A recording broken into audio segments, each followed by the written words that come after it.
꽁꽁 얼어붙었던 집값이 토지거래 허가구역 해제 다시금 뛰어오르자 서울시가 말을 번복했습니다. 토지거래 허가구역을 재지정한 건데요.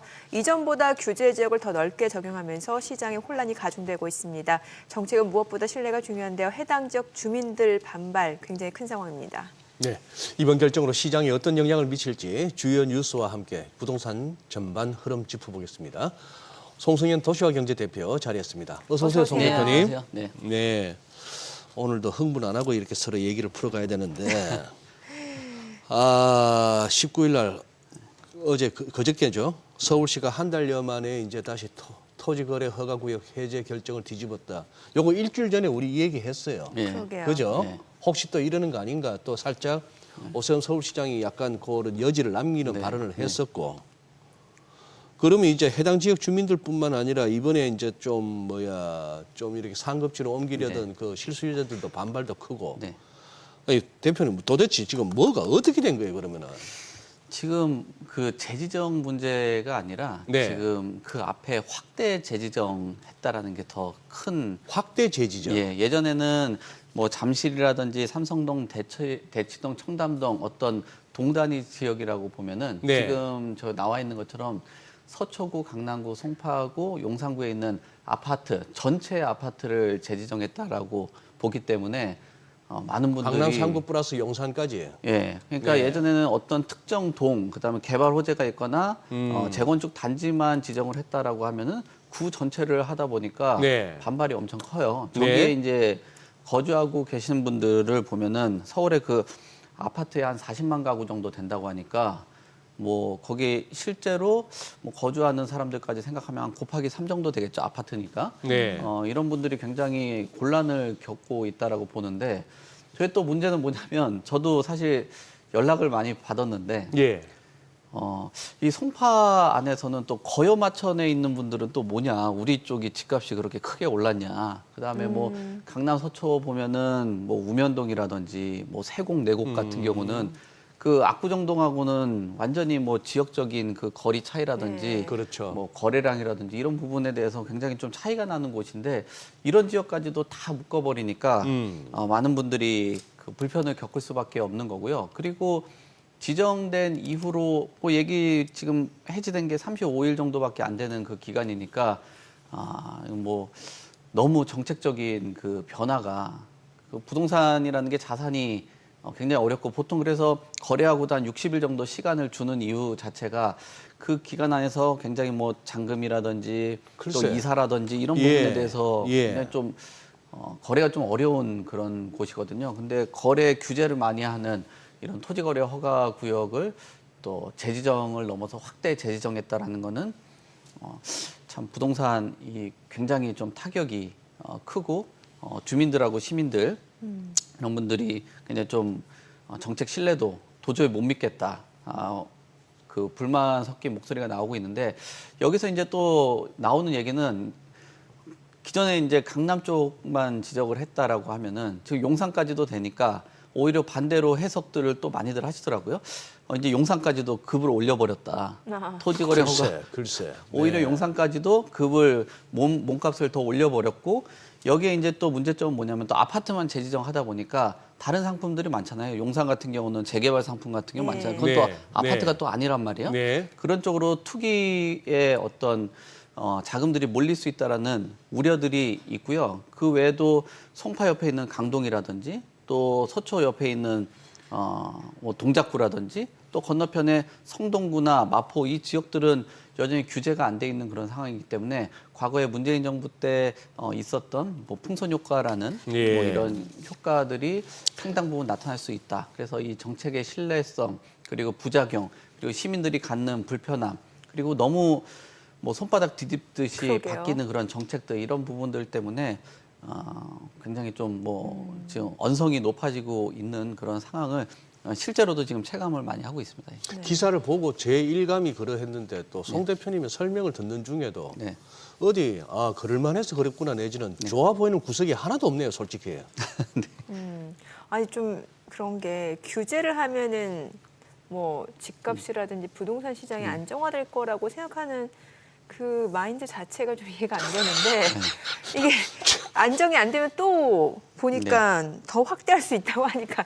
그러니까요. 좀- 뭐 사실 서울시장 네. 당선 그리고 어떤 뭐 서울에 많은 분들 그리고 부동산 음. 참여하시는 분들이 뭐 얘기를 했던 거 그리고 사실 이번 뭐 정부가 들어오면서도 항상 뭐 얘기가 많았었던 게 기존 문재인 정부 때 부동산 정책의 실패로 인해서 정권을 잡았고 또 서울시장도 탈환을 했다라는 평가들이 많거든요. 네. 그럼 결국은 그때 지적했던 것들이 규제 정책에 대해서 굉장한 비판들이 그렇죠. 많았단 말이에요. 그러니까요. 그럼 이게 다시 규제가 된다라는 거는 결국 문재인 정부의 부동산 정책이 옳았다라고 이야기를 하는 것밖에 안 되는 거기 저 때문에 자리에 가면 다 저렇게 되는 건가요?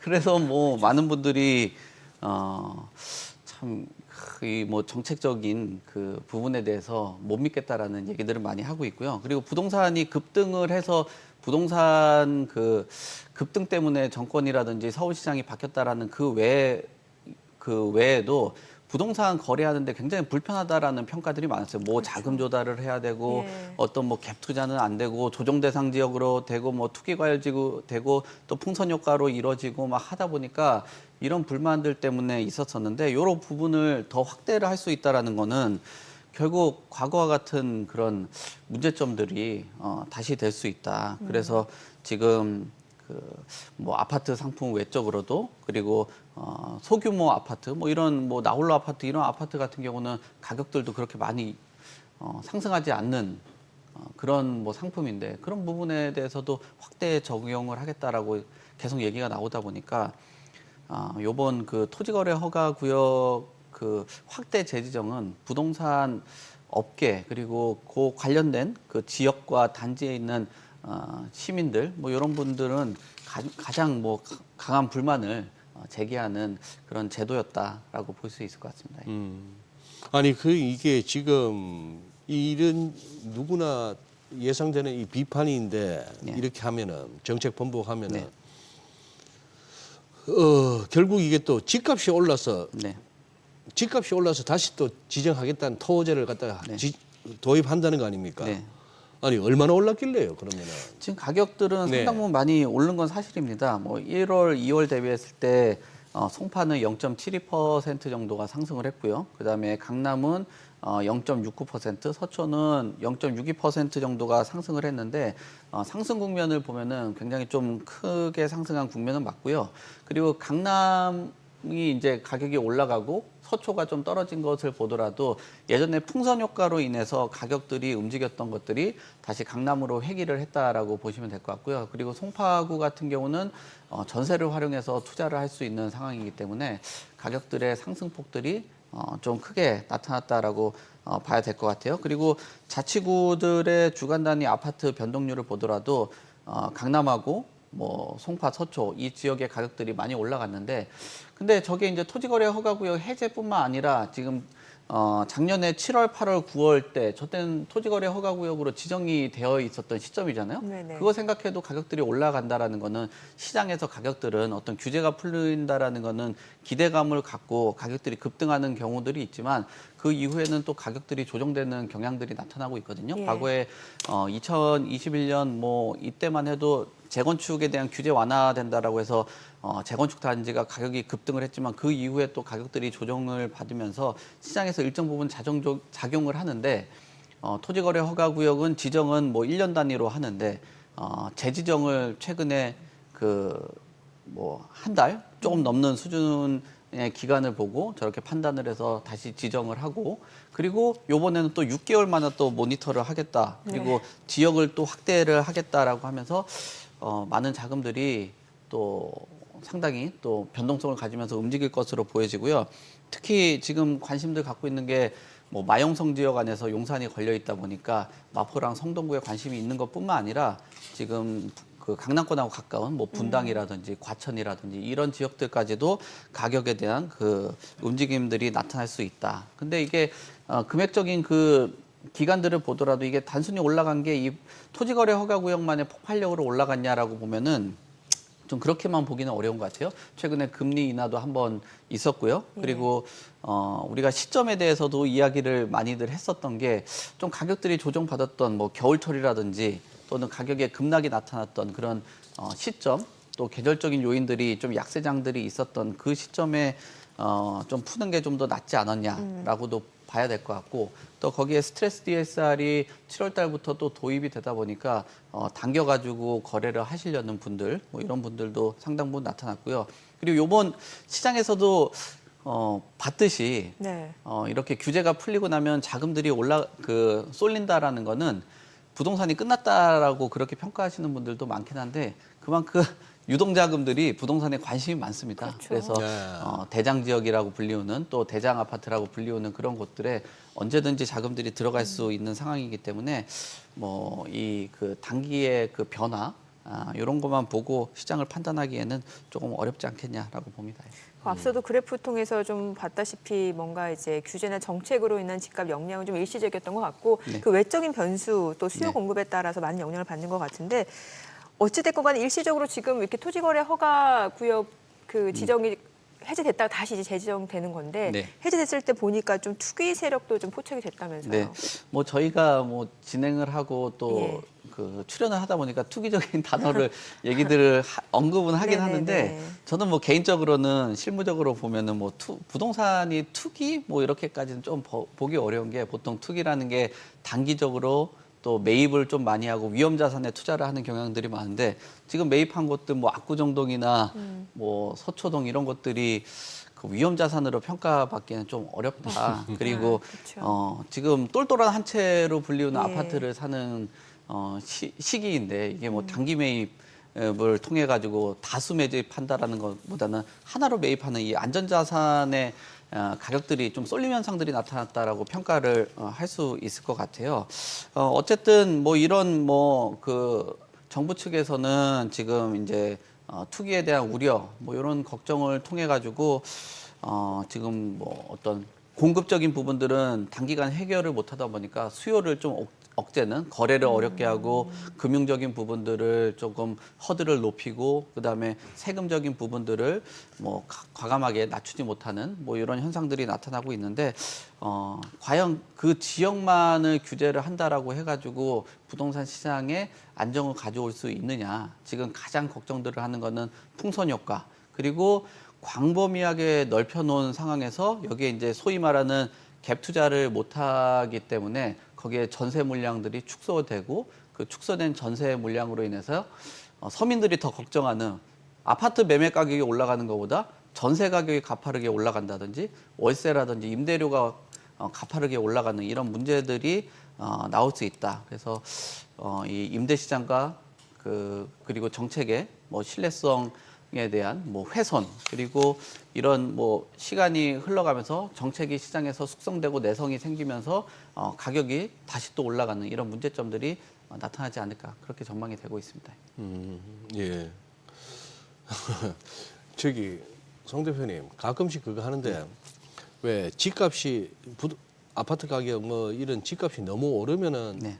또 이제 언론에서부터 관련 뭐 토론도 이루어지고 진단도 이루어지고 또 네. 정부에서도 멘트가 어떻게 하든 집값 상승을 막겠다라고 얘기를 하잖아요. 네.